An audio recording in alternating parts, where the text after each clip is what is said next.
இன்னல் ஹம்துலில்லாஹ் நஹ்மதுஹு வ நஸ்தஈனுஹு வ நஸ்தக்ஃபிருஹு வ நஊது பில்லாஹி மின் ஷுரூரி அன்ஃபுஸினா வ மின் ஸய்யிஆத்தி அஅமாலினா மை யஹ்திஹில்லாஹு ஃபலா முதில்ல லஹு வ மை யுضلில்ஹு ஃபலா ஹாதிய லஹு வ அஷ்ஹது அன் லா இலாஹா இல்லல்லாஹு வஹ்தஹு லா ஷரீக லஹு வ அஷ்ஹது அன்ன முஹம்மதன் அப்துஹு வ ரசூலுஹு அம்மா பஅத். யா அய்யுஹன் நாஸ் இத்தகூ ரப்பக்கும் அல்லதீ ஹலகக்கும் மின் நஃப்ஸின் வாஹிதா வ ஹலக மின்ஹா ஸௌஜஹா வ பஸ்ஸ மின்ஹுமா ரிஜாலன் கஸீரன் வ நிஸாஅ வத்தகுல்லாஹ அல்லதீ தஸாஅலூன பிஹி வல் அர்ஹாம் இன்னல்லாஹ கான அலைக்கும் ரகீபா. கண்ணியமிக்க எல்லாம் அல்ல அல்லாஹ்வுடையார்களே, அந்த ஏக இறைவனின் சாந்தியும் சமாதானமும் வற்றாத பேரன்பும் பெருங்கருணையும் நாம் எல்லாம் உயிரினும் மேலாக மதிக்கப்பட வேண்டிய முஹம்மது நபி ஸல்லல்லாஹு அலைஹி வஸல்லம் அவர்களின் மீதும் அன்னாரது சொல் செயல் அங்கீகாரத்தை தம்மால் இயன்றவரை பின்பற்றி வாழ்ந்து மரணித்த சத்திய சஹாபாக்கள் மீதும் சஹாபிய பெண்மணிகள் மீதும் தாபியன்களின் மீதும் தபா தாபியன்கள் மீதும் இங்கு ஒன்றுகளும் இருக்கக்கூடிய நம்மர்கள் அனைவர்கள் மீதும் ஏக இறைவனின் சாந்தியும் சமாதானமும் நின்று நீடித்து நிலவட்டுமாக என்று பிரார்த்தித்தவனாக எனது உரையினை ஆரம்பம் செய்கின்றேன். கண்ணியமிக்க இல்லாமல்ல அல்லாஹ்வுடையார்களே, அல்லாஹ்வுடைய மாபெரும் கிருபையினால் நாம் எல்லாம் இறைவன் நம்மீது கடமையாக்கியிருக்கின்ற இந்த லுகர் தொழுகையை நிறைவேற்றியவர்களாக மிஷ்காத் எனும் ஹதீஸ் வகுப்பில் ஒன்று ஒளிம்பிருக்கின்றோம். அல்ஹம்துலில்லாஹ். இத்தகைய தருணத்தில் அல்லாஹ்வுடைய தூதர் நபிகள் நாயகம் ஸல்லல்லாஹு அலைஹி வஸல்லம் அவர்கள் நம்முடைய வாழ்க்கைக்கு தேவையான ஒரு போதனையை கற்றுத்தந்திருக்கிறார்கள். அந்த செய்தியை இமாம் புகாரி ரஹிமவுல்லா அவர்கள், இமாம் முஸ்லீம் ரஹிமவுல்லா அவர்கள் தன்னுடைய கிதாபிலே பதிவு செஞ்சிருக்கிறாங்க. புகாரி அவர்கள் 13வது செய்தியாகவும் முஸ்லீம் அவர்கள் 45வது செய்தியாகவும் பதிவு செஞ்சிருக்கிறார்கள். கால ரசூலுல்லாஹி ஸல்லல்லாஹு அலைஹி வஸல்லம், அல்லாஹ்வுடைய தூதர் நபிகள் நாயகம் ஸல்லல்லாஹு அலைஹி வஸல்லம் அவர்கள் கூறினார்கள், லா யுமினு அஹதுக்கும், உங்களில் இருக்கக்கூடிய ஒரு மனிதர், உங்களில் இருக்கின்ற ஒரு மனிதர் நம்பிக்கை கொள்ள மாட்டார். ஹத்தா, எப்ப வரை என்று சொன்னால், யுஹிப்பு லி அஹீஹி, தன்னுடைய சகோதரர் நேசிக்கின்ற வரை உங்கள் இருக்கின்ற ஒருவர் நம்பிக்கை கொள்ள மாட்டார்.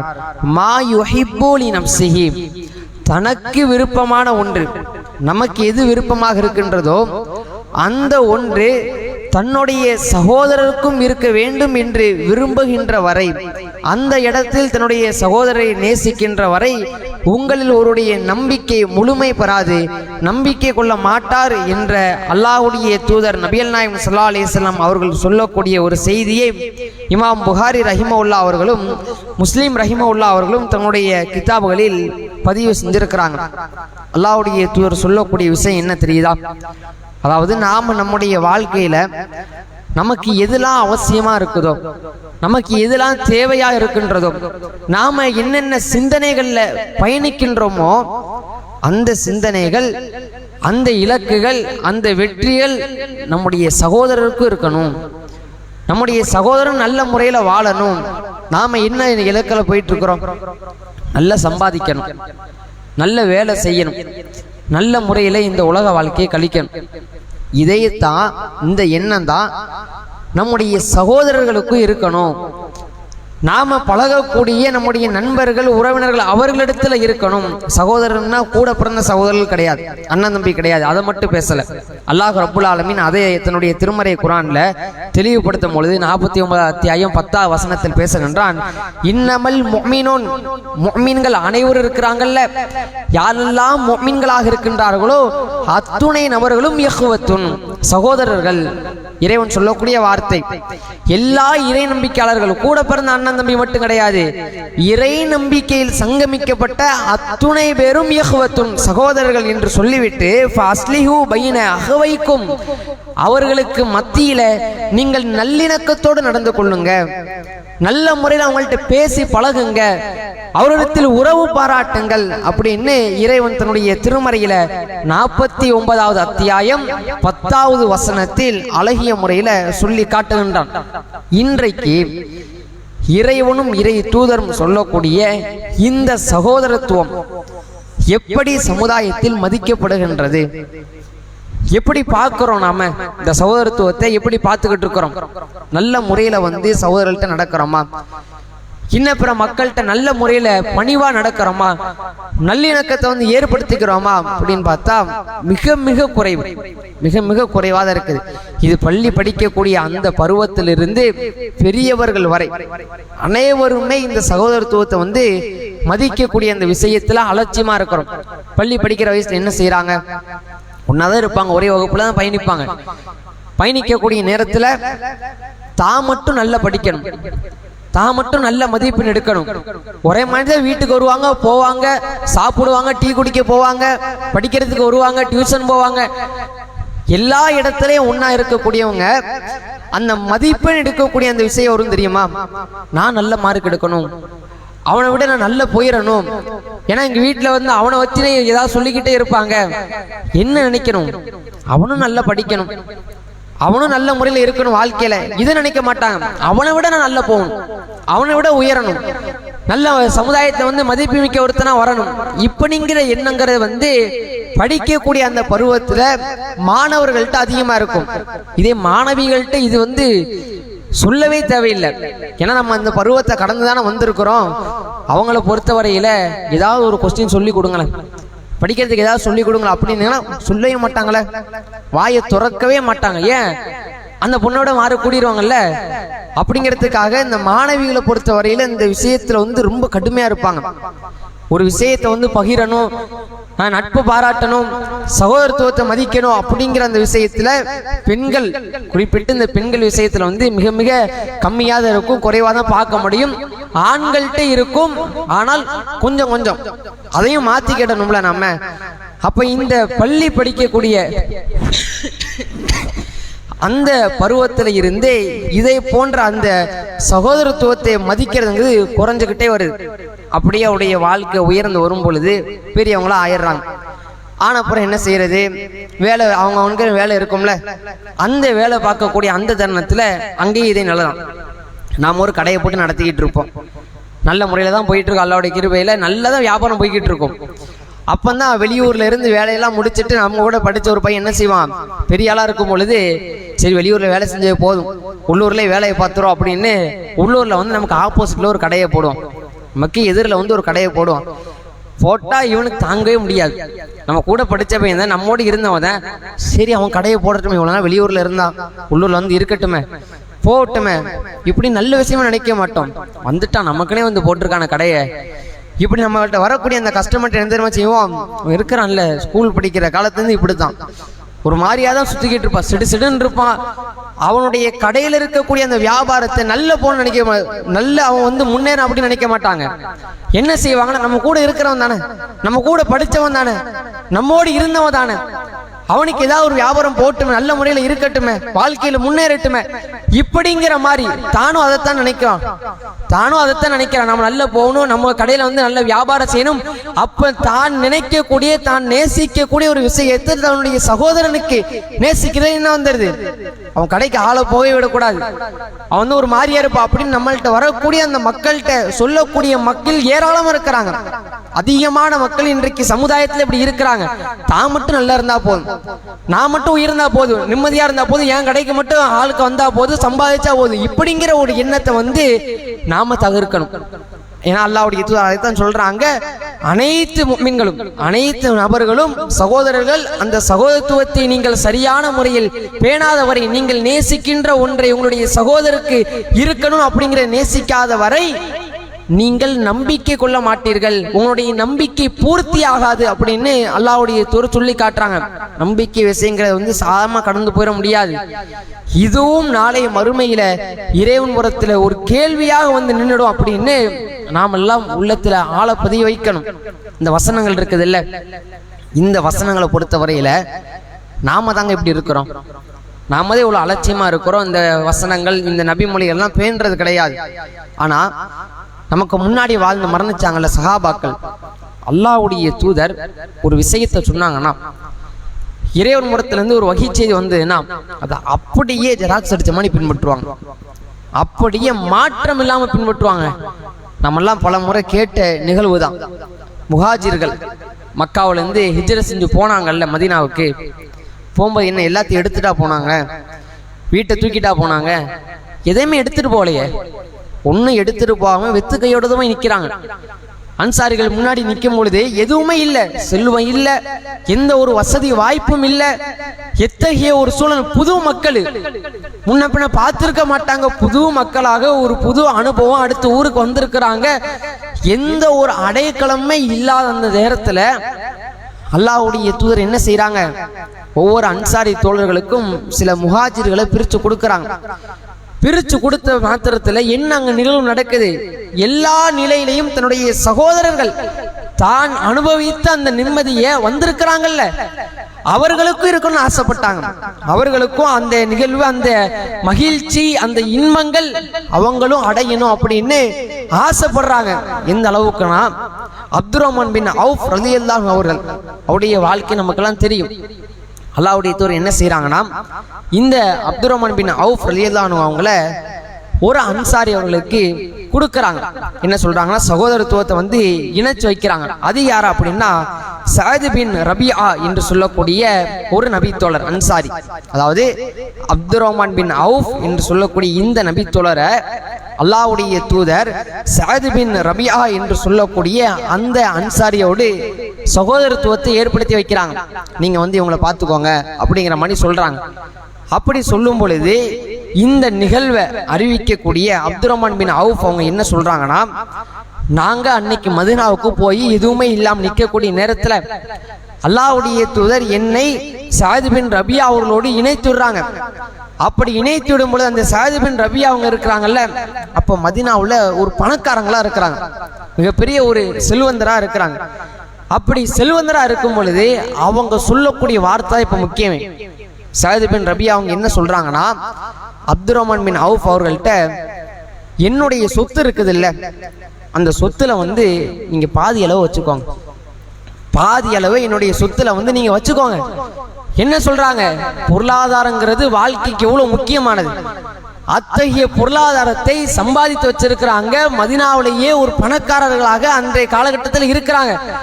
அத்தகைய அந்த மனிதர் யாரு என்னன்னே தெரியாதுங்க, யார் இன்னும் முன்ன பின்ன பழகினது கிடையாது, பார்த்தது கிடையாது. அப்பதான் வந்திருக்கிறாங்க, அல்லாஹ்வுடைய தூதர் சேர்த்து வைக்கிறாங்க, சகோதரத்துவத்தை ஏற்படுத்தி வைக்கிறாங்க. ஏற்படுத்திய மாத்திரத்திலேயே தான் நேசித்த அந்த பொருளாதாரத்தை தன்னுடைய சகோதரருக்கும் இருக்க வேண்டும் என்ற எண்ணத்துல என்னுடைய சொத்துக்களை பாதியை நீங்க வச்சுக்கோங்க, சும்மத்துக்கு கொடுத்துட முடியுமா, கொடுக்கறாங்க.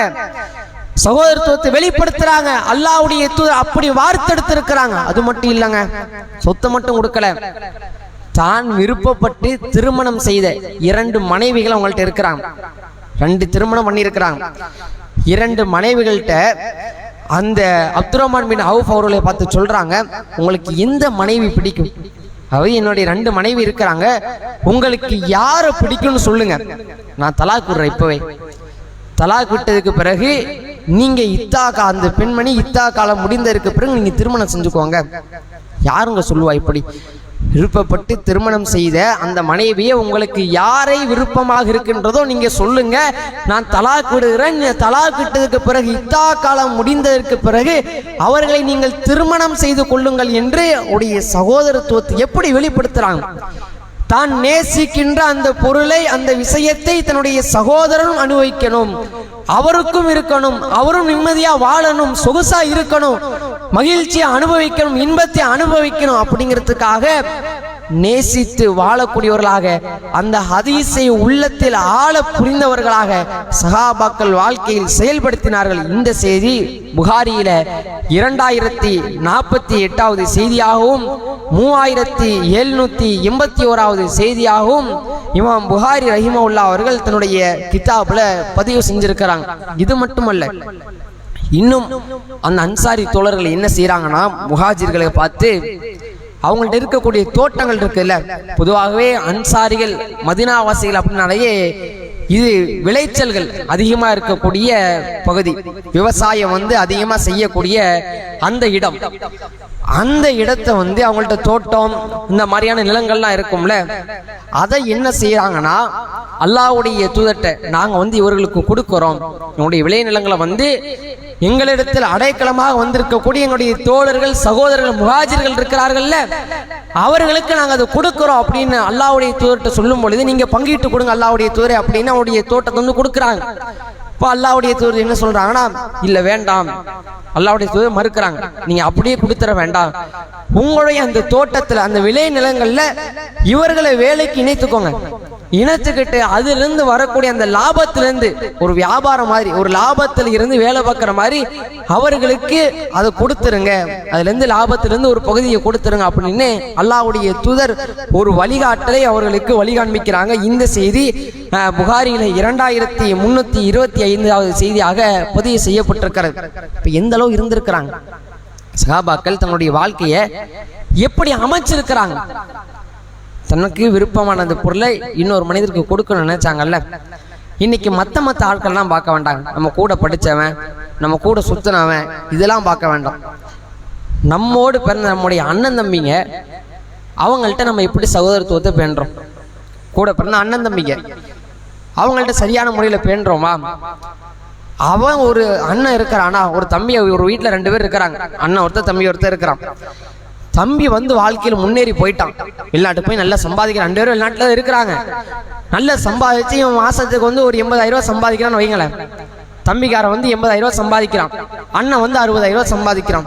என்ன இவன் 80,000 ரூபா சம்பாதிக்கிறான், எனக்கு அப்புறம் உள்ளவன் இவன்லாம் 80,000 ரூபா சம்பாதிக்கணுமா, அம்மா 60,000 ரூபா சம்பாதிக்க ஒரு போறாம. தம்பி தானங்க, கூட பிறந்தவன் தானே, அவன் வாழ்க்கையில முன்னேறி போறான். நாம எப்படி முன்னேறணும்னு நினைக்கிறோமோ, நான் எப்படி நிம்மதியா இருக்கிறேன்னு நினைக்கிறோமோ, அதை போல அவனுக்கு அப்படி அமைஞ்சிருச்சு, முன்னேறிட்டு போறான். அதையே ஆசைப்பட மாட்டிருக்கோம், அதையே நேசிக்க மாட்டிருக்கோம், விரும்ப மாட்டிருக்கிறோம். அவன் எப்படி முன்னேறலாம், அவன் எப்படி நிம்மதியா இருக்கலாம், அவன் எப்படி அப்படி இருக்கலாம் இப்படி இருக்கலாம், இப்படிங்கிற மாதிரி ஒரு எண்ணங்கிறது இன்றைக்கு நம்ம குடும்பத்தில் இருக்கு. வெளியே வேண்டாங்க, வெளியெல்லாம் பார்க்க வேண்டாம், நம்முடைய குடும்பத்திலேயே அண்ணன் தம்பிக்குள்ளேயே இதே போன்ற பிரச்சனை இருக்குது. பல்வேறு விதமான தகராறு ஏற்படுது, சொத்து பிரச்சனை, இந்த குடும்ப பிரச்சனை வந்துட்டு அடிச்சுட்டு குத்திட்டு விடுறாங்க, வீடே பத்தி எரியும். அத்தகைய ஒரு சூழல் இன்றைக்கு குடும்பத்தில் இவ்வளவு ஓட்டைகள் இருக்குது. குடும்பத்தில் இருக்கக்கூடிய இந்த சகோதரத்துவத்தையே சரியான முறையில பேணாமல், தன்னுடைய சகோதரனை நேசிக்காமல், தனக்கு விரும்பக்கூடிய அந்த விஷயத்தை அவனும் அடைய வேண்டும் என்று நேசிக்காமல், விரும்பாமல் இன்றைக்கு பல்வேறு விதமான நிகழ்வை பார்க்கிறோமா இல்லையா, பிரச்சனைகளை பார்க்கிறோமா இல்லையா?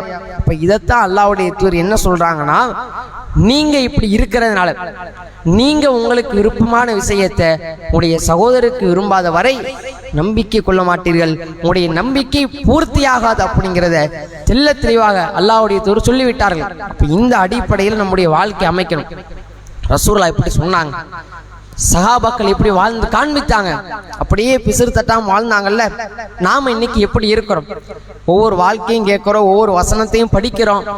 படிச்சா மட்டும் போதுமாங்களே, வாழ்க்கையை பத்தி கேட்டா மட்டும் போதுமா, சிந்திக்க வேண்டாமா, படிப்பினை பெற வேண்டாமா? அல்லாஹ் ரப்புல் ஆலமீன் என்ன சொல்றான், திருமறை வசனங்களை ஏற்று வாழக்கூடிய சமுதாயம் இது. அல்லாஹ் ரப்புல் ஆலமீன் சொல்லக்கூடிய வார்த்தையே அப்படியே பின்பற்றி வாழ்ந்தானுங்க இந்த இஸ்லாத்துல பயணிச்சுட்டு இருக்கிறோம். அல்லாஹ் சொல்லக்கூடிய லக்கத் கான ஃபீ கஸஸிஹிம் இப்ரத்துல் லிஉலில் அல்பாப், அறிவுடைய மக்களே, வேதம் உங்களுக்கு வழங்கப்பட்டதற்குல்ல, வேதம் வழங்கப்பட்ட சமுதாயத்தினரே, உங்களுக்கு முன்னாடி உள்ளவங்களுடைய வாழ்க்கை பாருங்க, திருப்பி பாருங்க, எப்படி வாழ்ந்திருக்கிறாங்க. அவர்களுக்கு அனுப்பப்பட்ட அந்த நபிமார்களுடைய பேச்சை எப்படி பின்பற்றி இருக்கிறாங்க. அது நபிமார்களாக இருக்கட்டும், நல்லடியார்களாக இருக்கட்டும், சஹாபாக்களாக இருக்கட்டும், இவருடைய வாழ்க்கை நமக்கு மிகப்பெரிய ஒரு முன்னுதாரணமாக இருக்கிறது, படிப்பினையாக இருக்கிறது.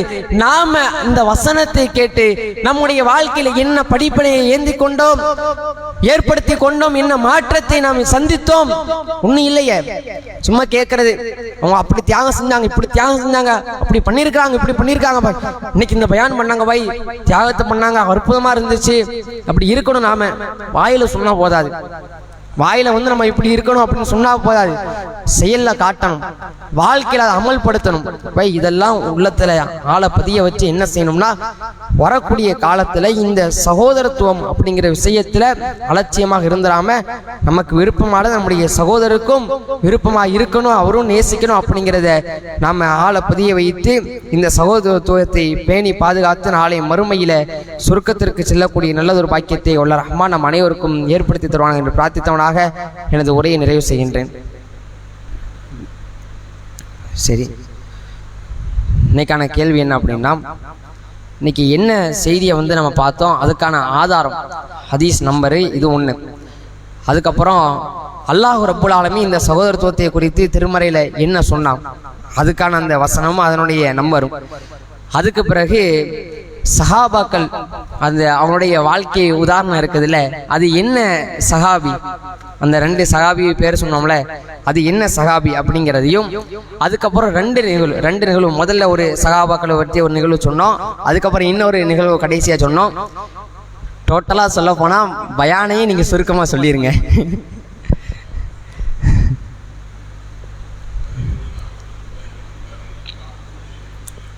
முஸ்லீம்ல எத்தனை?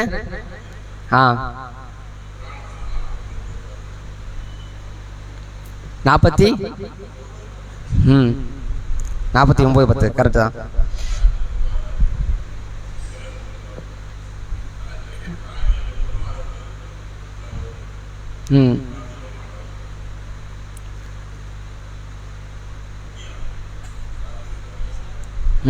சாது ரவியா.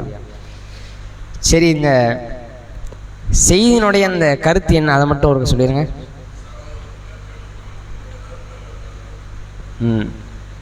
வேற அந்த வசனம் என்ன சொல்லுது? 49:10.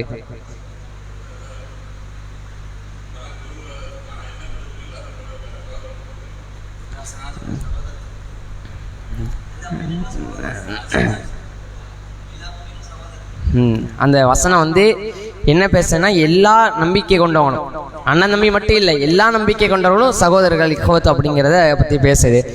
அதுக்கப்புறம் அந்த செய்தி இருக்குல்ல, அதை மட்டும் லைட்டாக சுருக்கமாக சொல்லிட்டீங்கன்னா முடிஞ்சிருமே. அவங்க சொன்ன இந்த சாயித் பின் ரபியா, அப்துல் ரஹ்மான் பின் அவுஃப்,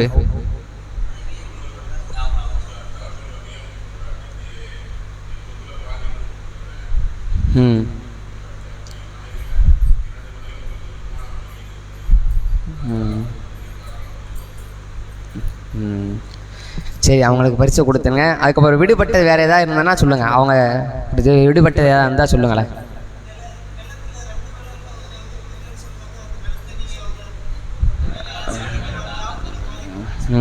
சரி, சரியான பதில்.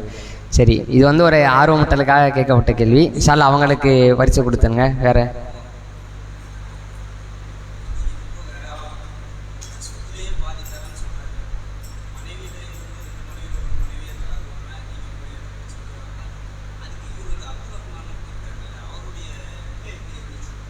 அவங்க என்ன சொல்கிறாங்கன்னா, அது வந்து சரியான ஒரு இது.